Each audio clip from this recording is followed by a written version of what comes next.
So once we were done with all our framing, what we did is then we went ahead and sheathed, which basically means put 1/2 inch plywood on our framing. And anytime you're doing that, what you want to make sure that all your windows and door openings, that you do have some type of overlap like this.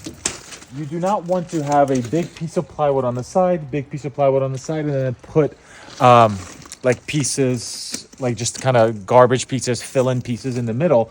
You want this to be one continuous piece because that gives strength to that corner. Same thing on this wall. So then if this wall ever moves or flexes or does anything, you never will have cracks inside your house on those corners, because that's a lot of times why you might have those. And we did the same thing on this side. So from the inside, what we wanted to make sure is that our wall was perfectly straight and then perfectly plumb.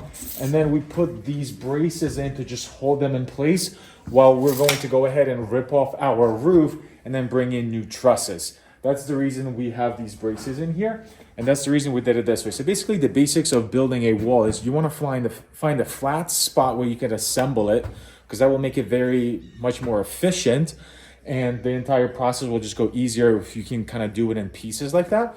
Find a flat space and bring the walls in, and then just basically install them, make them nice and plumb, and then you do your sheathing. So also do your sheathing after you make your walls nice and plumb, because then this way you have them right where you want them, and then you sheath it, and that almost like freezes that in place. That's why we did it that way. Next, we're going to start to rip off the roof and then bring in the trusses. So if you guys enjoyed this video, make sure to hit follow, subscribe, and hit the notification bell, and I'll see you in the next one.